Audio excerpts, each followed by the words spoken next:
যে মেশিনগুলো নিয়ে আসে একদম আপডেট কালার। এর আগে এই কালার কখনো কেউ আনে নাই, আমরা প্রথম ফার্স্ট নিয়ে আসি। তাই আপনাদের মাঝে যে মেশিনগুলো দেখাবো সব পার্থক্য এবং কি কি আছে যে নতুনত্ব আসছে সব আজকে আমরা তুলে ধরবো।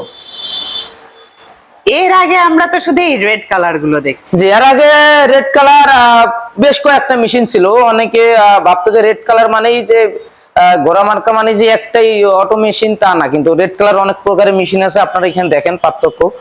এটা হলো একটা 24-এর মডেল, এটা হলো 25-এর মডেল ডিক্স মিল এবং আপডেট যেটা আমরা এতদিন দেখে আসছিলাম পালভাইজার লাল মেশিনটা আপডেট 26-এর, এবং সবচেয়ে লাস্ট যেটা আপডেট লেটেস্ট আছে, লেটেস্ট কালার লেটেস্ট মডেল, এটা হলো ব্লু কালারটা।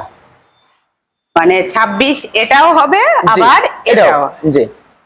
আচ্ছা, তো এই মেশিনটা এই যে আমরা তিনটা মাথা দেখতে পাচ্ছি, এটা আসলে কি কাজ? এটা কাজ হলো মোট 3টা কাজ। এক কথায় ধরতে গেলে একের ভিতর সব, মানে এক মেশিনে সব ধরনের আইটেম আছে। যেমন এটা প্রথমটা হলো ধানের ওপার। আপনার ধান থেকে একদম চাউলটা প্রসেসিং করার পর সম্পূর্ণ ফ্রেশ ভাবে ভাঙানোর পর একদম ফুল ফ্রেশ চাউলটা দিক দিয়ে বের হবে, এবং দু একটা দানাদার যদি খুঁত থাকে সেই দানাদার খুঁতটাও এদিক দিয়ে বের হয়ে যাবে। এখানে জালি আছে, জালি থেকে নিচ দিয়ে বের হয়ে এদিকে বাইর হয়ে যাবে, এবং যে কুড়াটা বাইর হবে সম্পূর্ণ কুড়াটা যে গরুর উপযুক্ত খাদ্য যেটা আমরা বলি, সেই খাদ্যটা এদিক দিয়ে বের হবে, মানে একদম চাউলটা জগজগে ফকফকে সাদা করে দিবে। দ্বিতীয়বার ওই চাউলে কোনো হাত দেওয়া লাগবে না বা কাজ করতে হবে না। এই কুড়া কি একদম পাউডার আসবে এই মেশিনে? একদম পাউডার আসবে কুড়া। আর আগের যে মেশিন গুলা ছিল এগুলোর আগেরটা একটু মোটা আসতো, কাস্টমারের প্রথম অবজেকশন ছিল কুড়ার মধ্যে, কোনো আর অবজেকশন ছিল না। কিন্তু এই মেশিনে অবজেকশন থাকার মতো কিছু নাই, সব একদম পরিষ্কার এই মেশিনে। তো আর এই যে পাশে যার একটা মাথা দেখতে পাচ্ছি পালভাইজার, কি এটাই? জি, এই পাশে যেটা দেখতে পাচ্ছেন এটাই হলো পালভাইজার। এতদিন অনেকে হয়তো ভিডিওর মাধ্যমে দেখে আসছে যে পালভাইজার, তো এই পালভাইজারটা কি, আসলে পালভাইজারে কি আছে যে এত পরিবর্তন থাকতে পারে। তো আপনারা এখানে দেখতে পারবেন যে এখানে যে ডাবল আছে যে পাটা সিস্টেম, এখানে পাটা সিস্টেম, ভিতরেও পাটা সিস্টেম, এবং নেট মানে জালিটা যেটা ফ্রেমটা অবশ্যই বড় থাকবে। এটা হলো আটা প্রোডাকশন আগের তুলনায় অনেক বেশি। এখানে আপনার আটার ক্ষেত্রে 150 থেকে 200 কেজি পর্যন্ত প্রোডাকশন পাওয়া সম্ভব এই মেশিনে। আর এই যে সামনে যে মাথাটা দেখতে পাচ্ছি এটা কি? সামনে যে মাথাটা দেখতে পাচ্ছেন এটা হলো আপনার হলুদ মরিচ ধনিয়া জিরা ইত্যাদি মশলা করার জন্য। যে কোনো ধরনের মশলা করতে পারবেন, পাশাপাশি যারা গম ভুট্টার আটা করতে চান এখানেও করতে পারবেন, গরুর খাদ্য ক্রাশার করতে পারবেন।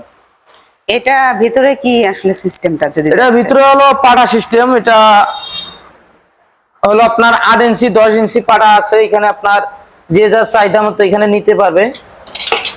এখানে হলো ভিতরে হলো পাটা পাথর সিস্টেম, যেটা আমরা পাথর বলি। এখানে ডাবল পাটা থাকবে, এবং এটার পাশাপাশি কেউ যদি মনে করে যে আমি 10 ইঞ্চি দিয়ে নেবো, সেক্ষেত্রে 10 ইঞ্চি দিয়ে নিতে পারে চাহিদা অনুযায়ী। এটাতে প্রোডাকশন একটু বেশি হবে ওটার তুলনায়। তাছাড়া আলাদা কোনো পার্থক্য নেই, শুধুমাত্র প্রোডাকশন কম আর কম বেশি। জি, এবং এই মেশিনের সাথে আমরা 5.5 গ্রাম মোটর দিয়ে থাকছি, একদম 100% তামার কপার ওয়্যার মোটর।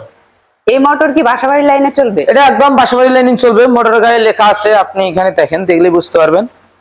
একদম বাসাবাড়ি লাইনে চলবে 220 ভোল্ট, যে 4 কিলোওয়াট, 5.5 এইচপি, তারপরে রেটেড ভোল্টেজ হলো 220, তারপরে হলো 2800 আরপিএম।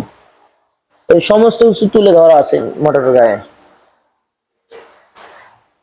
তো এই যে আপনারা মেশিনটা নিয়ে এসেছেন, এটা যদি কোনো কাস্টমার ক্রয় করে, এটা কি বিজনেস করে সফল উদ্যোক্তা হওয়া সম্ভব?